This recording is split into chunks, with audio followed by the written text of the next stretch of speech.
Hi friends, ನನ್ನ ಹೆಸರು ಸುಚಿತ್ರಾ ಅಂತ. ನನಗೆ 31 ವರ್ಷ, ಕಲ್ಯಾಣ ಆಗಿದೆ. ಆದರೆ ಇನ್ನೂ ಮಕ್ಕಳಿಲ್ಲ. ನಾನು 28ನೇ ವಯಸ್ಸಿಗೆ ಮದುವೆ ಆದೆ. ನಮ್ಮ ಅಪ್ಪ ಅಮ್ಮನಿಗೆ ನಾವು 9 ಜನ ಮಕ್ಕಳು. ಅದರಲ್ಲಿ 2 ಗಂಡು, ಮಿಕ್ಕವರೆಲ್ಲ ಹೆಣ್ಣು ಮಕ್ಕಳು. ಅದರಲ್ಲಿ ನಾನೇ ಕೊನೆಯವಳು. ಎಲ್ಲಾರ ಮದುವೆಯಾಗಿ ನನ್ನ ಸರದಿ ಬಾರೋ ಅಷ್ಟರಲ್ಲಿ ನನಗೆ 28 ವರ್ಷ ಆಗಿತ್ತು. ಸರಿ, ಅದಕ್ಕೇನು ಬೇಜಾರಿಲ್ಲ. ನನ್ನ ಗಂಡ ರೂಪೇಶ್ಗೆ ಈಗ 35 ವರ್ಷ. ಸರಕಾರಿ ಕೆಲಸದಲ್ಲಿ ಇದ್ದಾರೆ. ನೋಡೋಕೆ ಸುಮಾರಾಗಿ ಇದ್ದಾರೆ. ನಾನು 5 ಅಡಿ 8 ಇಂಚು ಎತ್ತರ, ಬೆಳ್ಳಗೆ, ಒಳ್ಳೆ ಬಾಡಿ ಮೈಂಟೈನ್ ಮಾಡಿದ್ದೆ. ಈಗ ನಾನು ಹೇಳೋಕೆ ಹೊರಟಿರೋದು ನನ್ನ ಲೈಫ್ನಲ್ಲಿ ಆದ ಆ ಒಂದು ಘಟನೆಯನ್ನ, ಹೇಗೆ ಜೀವನದಲ್ಲಿ ತಿರುವುಗಳು ಬಂದು ಲೈಫ್ ಚೇಂಜ್ ಮಾಡುತ್ತವೆ ಅನ್ನೋದು ನಿಮಗೂ ತಿಳಿಯಲಿ ಅಂತ.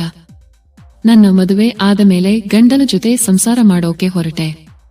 ಅವರಿಗೆ ಆಫೀಸ್ ಕ್ವಾರ್ಟರ್ಸ್ ಮನೆ ಇತ್ತು. ಅದು ಒಂದು ಚೌಕದ ಮನೆಯಾಗಿತ್ತು. ಅಷ್ಟೇನೂ ಪಾಶ್ ಆಗಿರಲಿಲ್ಲ, ಆದರೂ ಓಕೆ ಅನ್ನೋ ಹಾಗಿತ್ತು. ಅತ್ತೆ ಮಾವ ಊರಲ್ಲಿ ಇದ್ದರು. ನಾವು 2 ಮಾತ್ರವೇ ಇದ್ದದ್ದು. ಮನೆಗಳು ಒಳ್ಳೆ ಬೆಂಕಿ ಪೊಟ್ಟಣ ರೀತಿಯಲ್ಲಿ ಒಂದಕ್ಕೊಂದು ಅಂಟಿಕೊಂಡು ಇದ್ದವು. ಆದರೆ ನನಗೆ ಒಂಟಿ ಮನೆಯಲ್ಲಿ ಇರಬೇಕು ಅಂತ ಆಸೆ ಇತ್ತು. ಏನ್ ಮಾಡೋದು, ಸದ್ಯಕ್ಕೆ ಸಿಕ್ಕಿರೋದೇ ಪುಣ್ಯ ಅಂತ ಹೊಂದಿಕೊಂಡು ಹೋಗ್ತಾ ಇದ್ದೆ. ನನ್ನ ಗಂಡ ಕೆಲಸ, ಫ್ರೆಂಡ್ಸ್ ಅಂತ ಸ್ವಲ್ಪ ಬ್ಯುಸಿ ಆಗಿರೋ ವ್ಯಕ್ತಿ ಆಗಿದ್ದರು. ಡ್ಯೂಟಿಗೆ ಬೆಳಗ್ಗೆ 8 ಗಂಟೆಗೆ ಹೋದ್ರೆ ಸಂಜೆ 6ಕ್ಕೆ ಬರ್ತಿದ್ದರು. ಆಮೇಲೆ 10 ಗಂಟೆವರೆಗೂ ಟಿವಿ, ಫ್ರೆಂಡ್ಸ್ ಜೊತೆ ಹರಟೆ ಅಂತ ಟೈಮ್ ಪಾಸ್ ಮಾಡುತ್ತಿದ್ದರು. ಚೌಕದೊಳಗೆ ಬಂದಾಗ ಮಾತ್ರ ಅವರಿಗೆ ಆಸೆ ಚಿಗುರುತ್ತಾ ಇತ್ತು. ಆದರೆ ನನಗೆ ಜಾಲಿಯಾಗಿ ಇರಬೇಕು ಅಂತ ಆಸೆ. ಇವರೋ ಮಾತಾಡೋಕು ಸಿಗ್ತಾ ಇರಲಿಲ್ಲ. ಊಟ ಆದ ಮೇಲೆ ಬೀಳುವಾಗ ಸ್ವಲ್ಪ, ಅಂದರೆ ಅರ್ಧ ಗಂಟೆ ಆಟ ಅಷ್ಟೇ. ಒಂದು ಮಾತು ಕತೆ ಏನೂ ಇಲ್ಲ, ಸೀದಾ ಬಂದವರೇ ಹಾಕಿ ಜಡಿತಾ ಇದ್ರು. ನನಗಂತೂ ಕಿರುಚೋ ಹಾಗೆ ಆಗೋದು. ಬೇಗ ಬೇಗ ಮುಗಿಸಿ ಐಸ್ ಕ್ರೀಮ್ ಚೆಲ್ಲಿ ಪಕ್ಕಕ್ಕೆ ಬಂದು ಬಿದ್ದುಕೊಳ್ಳೋರು.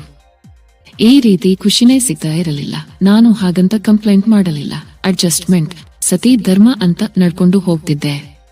ಮನೆಯಲ್ಲಿ ಬೋರ್ ಆದಾಗ ಮಧ್ಯಾಹ್ನ ಹೊತ್ತು ಎದುರು ಬ್ಲಾಕ್ನಲ್ಲಿ ಇರೋ ಆಂಟಿನ ಮಾತಾಡಿಸುತ್ತಿದ್ದೆ. ನನ್ನ ಕಷ್ಟ ಸುಖ ಅವರ ಹತ್ತಿರ ಹೇಳಿಕೊಳ್ಳುತ್ತಿದ್ದೆ. ಆಂಟಿ ತುಂಬಾ ಒಳ್ಳೆಯವರು. ಅವರ ಗಂಡ ಹೈಯರ್ ಆಫೀಸರ್ ಆಗಿದ್ದರು. ಹಾಗಾಗಿ ಅವರದ್ದು 2 ಚೌಕದ ಮನೆ ಆಗಿತ್ತು. ವರಂಡ ಎಲ್ಲಾ ಸೆಪರೇಟ್ ಆಗಿತ್ತು. ಅವರ ಮಕ್ಕಳೆಲ್ಲಾ ಕಂಪನಿಯಲ್ಲಿ ಕೆಲಸ ಮಾಡ್ತಾ ಸೆಪರೇಟ್ ಆಗಿದ್ದರು. ಆಂಟಿ ಮತ್ತೆ ಅಂಕಲ್ ಇಬ್ಬರು ಈ ಕ್ವಾರ್ಟರ್ಸ್ ಮನೆಯಲ್ಲಿದ್ದರು. ಆಂಟಿಗೆ ಸುಮಾರು 45 ವರ್ಷ, ಅಂಕಲ್ಗೆ 53 ಅನ್ಸುತ್ತೆ. ಒಳ್ಳೆ ಎತ್ತರ, ಹ್ಯಾಂಡ್ಸಮ್ ಆಗಿದ್ದರು. ಜಿಮ್ಗೆ ಹೋಗಿ ಮೈಕಟ್ಟು ಚೆನ್ನಾಗಿ ಮೈಂಟೈನ್ ಮಾಡಿದ್ದರು. ವಿಶಾಲವಾದ ಎಡೆ, ಶೇವ್ ಮಾಡಿದ ಮುಖ, ಕಲರ್ ಮಾಡಿದ್ದ ಕೂದಲು, ಒಟ್ಟಿನಲ್ಲಿ ಚೆನ್ನಾಗಿದ್ದರು. ಆದರೆ ಆಂಟಿನೇ ದಪ್ಪ ಆಗಿ ನಡೆಯೋಕ್ಕೂ ಕಷ್ಟಪಡ್ತಿದ್ದರು. ಹಿಂಗೆ ಲೈಫ್ ನಡೀತಾ ಇತ್ತು. ಅನ್ನೋವಾಗ ಒಂದು ಸಲ ನನ್ನ ಗಂಡ ಯಾವುದೋ ಲಂಚದ ಕೇಸ್ನಲ್ಲಿ ಸಸ್ಪೆಂಡ್ ಆಗೋದ್ರು. ತನಿಖೆ ನಡೀತಾ ಇತ್ತು. ನಮ್ಮ ವರಮಾನ ನಿಂತು ಹೋಗಿದ್ದರಿಂದ ಮನೆಯಲ್ಲಿ ತುಂಬಾ ಕಷ್ಟ ಆಗೋಕೆ ಶುರುವಾಯಿತು. ಊಟಕ್ಕೆ ಸಂಚಕಾರ ಬಾರೋ ಹಾಗೆ ಆಯ್ತು. ದುಡ್ಡೇ ಇರಲಿಲ್ಲ. ಈ ಬೆಂಗಳೂರು ಸಿಟಿಯಲ್ಲಿ ಯಾರನ್ನ ಅಂತ ಕೇಳೋದು. ಮನೆಯ ಸಣ್ಣ ಪುಟ್ಟ ಸಾಮಾನುಗಳು, ಉಪ್ಪು, ಜೀರಿಗೆ, ಹೀಗೆ ಆಂಟಿ ಮನೆಯಲ್ಲಿ ಇಸ್ಕೊಳ್ತಾ ಇದ್ದೆ. ಅವರ ಹತ್ತಿರಾನೇ 501,000 ದುಡ್ಡು ಕೇಳುತ್ತಿದ್ದೆ. ಹೀಗೆ ಒಂದು ಸಲ ಆಂಟಿ ಹತ್ರ 500 ರೂಪಾಯಿ ಖರ್ಚಿಗೆ ಬೇಕು ಅಂತ ಕೇಳ್ದೆ. ಅದಕ್ಕೆ ಆಂಟಿ, ಅಯ್ಯೋ, ಬೆಳಗ್ಗೆನೆ ಕೇಳೋಕೆ ಆಗಲಿಲ್ವಾ? ಈಗ ಮಗನ ಮನೆಗೆ ಹೋಗ್ತಿದ್ದೆ. ಅಂಕಲ್ಗೆ ಹೇಳಿ ಹೋಗ್ತೀನಿ, ಅವರ ಹತ್ತಿರ ತೆಗೆದುಕೋ ಅಂತ ಹೇಳಿ ಹೊರಟೆ ಹೋದರು. ನಾನು ಸರಿ ಅಂತ ಮನೆಗೆ ಬಂದುಬಿಟ್ಟೆ. ಸಂಜೆ 7 ಗಂಟೆ ಆಗಿತ್ತು. ನನ್ನ ಗಂಡ ಅವರ ಫ್ರೆಂಡ್ಸ್ ಜೊತೆ ಎಲ್ಲೋ ಹೋಗಿದ್ದವರು ಇನ್ನೂ ಬಂದಿರಲಿಲ್ಲ. ಅಷ್ಟರಲ್ಲಿ ಬೇಲ್ ಆಯ್ತು. ಹೋಗಿ ಡೋರ್ ಓಪನ್ ಮಾಡಿದೆ. ಅಲ್ಲಿ ಅಂಕಲ್ ನಿಂತಿದ್ದರು. ಜಿಮ್ಗೆ ಹೋಗಿದ್ರು ಅಂತ ಅನ್ಸುತ್ತೆ. ಟೀ ಶರ್ಟ್, ಬರ್ಮೂಡದಲ್ಲಿದ್ದರು. ಬನ್ನಿ ಅಂಕಲ್ ಅಂದೆ. ಇಲ್ಲಮ್ಮ, ಹೋಗಿ ಸ್ನಾನ ಮಾಡಬೇಕು, ತಗೋ 200 ರೂಪಾಯಿ ಕೇಳಿದ್ಯಂತೆ, ನಿಮ್ಮ ಆಂಟಿ ಹೇಳಿದಳು ಅಂದರು. ಅಯ್ಯೋ, ನೀವೇ ಯಾಕೆ ಬಂದ್ರಿ, ನಾನೇ ಬಂದು ಇಸ್ಕೊಳ್ತಿದ್ದೆ ಅಂದೆ. ಅದಕ್ಕೆ ಪರವಾಗಿಲ್ಲಮ್ಮ, ತಗೊಮ್ಮ ಅಂತ ಕೊಟ್ಟು ಹೊರಟು ಹೋದರು. ಅವರು ಹೋದ ಮೇಲೆ ನಾನು ದುಡ್ಡು ತೆಗೆದುಕೊಂಡು ಅಡಿಗೆ ಮನೆಗೆ ಬಂದೆ. ನನ್ನ ಎದೆ ಬಡಿತ ಜೋರಾಗಿತ್ತು. ಕೈ ನಡುಗುತ್ತಿತ್ತು. ಯಾಕೆ ಅಂದರೆ ಅಂಕಲ್ ದುಡ್ಡು ಕೊಡೋವಾಗ ಕೈ ಮೆಲ್ಲಗೆ ಸವರಿ ಒತ್ತಿ ಕಣ್ಣು ಮಿಟುಕಿಸಿ ಹೋಗಿದ್ದರು. ಯಾಕೋ ಗೊತ್ತಿಲ್ಲ, ನನ್ನ ಗಂಡನು ಇತ್ತೀಚೆಗೆ ಕೆಲಸದ ಟೆನ್ಷನ್ ಇಂದ ಜಿಡಿಯೋದು ಕಮ್ಮಿ ಮಾಡಿದ್ದರು. ನಾನು ಆಗಾಗ ಜಳಕದ ಸಮಯ ಕೈ ಬಳಸಿ ಕೈಲಾಸ ಕಾಣ್ತಾ ಇದ್ದೆ. ಅವತ್ತು ನನ್ನ ಕೈ ನಡುಕ ನಿಲ್ಲಲೇ ಇಲ್ಲ. ಆಗಲೇ ಒಳಗೆ ಹೋಗಿ ದೇವರು ಕೊಟ್ಟ ಕೈ ಬಳಸಿ ಪಾಕವನ್ನು ಚೆಲ್ಲಿಕೊಂಡೆ. ಅಂಕಲ್ ಆ ರೀತಿ ಮಾಡಿದ್ದು ಯಾಕೋ ಇಷ್ಟ ಆಗಲಿಲ್ಲ, ಅಸಹ್ಯ ಅಂತ ಅನಿಸ್ತು.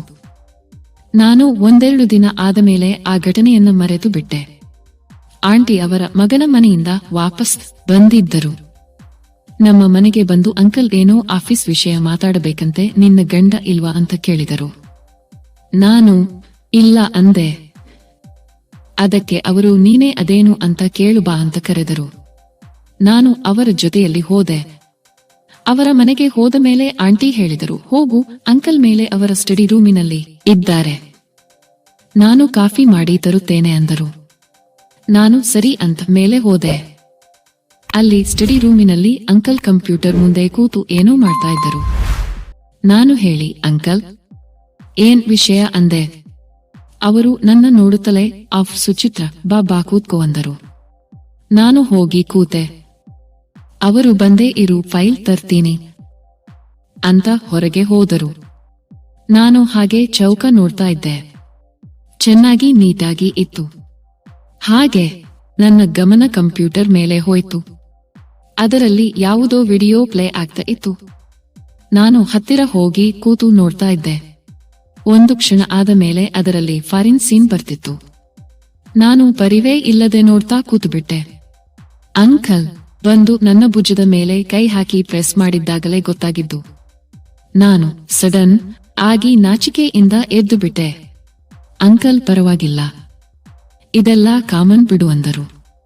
ನಾನು ತಲೆ ಮೇಲೆ ಎತ್ತಲೇ ಇಲ್ಲ. ಅಲ್ಲಿಂದ ಓಡೋಗೋಕೆ ನೋಡಿದೆ. ಆಗ ಅಂಕಲ್ ಕೈ ಹಿಡಿದುಕೊಂಡು ವಿಡಿಯೋ ಚೆನ್ನಾಗಿತ್ತ ಅಂತ ಕೇಳಿದರು. ನಾನು ಉತ್ತರ ಕೊಡಲಿಲ್ಲ. ಆಗ ನೀನು ಹೇಳಿದ ರೇನೆ ಕೈ ಬಿಡೋದು ಅಂತ ತುಂಟತನದಲ್ಲಿ ಹೇಳಿದರು. ನನಗಂತೂ ಶಾಕ್. ಒಂದು ಕಡೆ, ಇನ್ನೊಂದು ಕಡೆ ನಾಚಿಕೆ. ನಾಚಿಕೆಯಿಂದಲೇ ನಾನು ಚೆನ್ನಾಗಿತ್ತು ಅಂದೆ. ಅದಕ್ಕೆ ಅವರು ಹಾಹಾ ಅಂತ ನಗುತ್ತಾ ನನ್ನ ಎಳೆದುಕೊಂಡು ಹಿಂದಿನಿಂದ ತಬ್ಬಿಕೊಂಡು ಬಿಟ್ಟರು.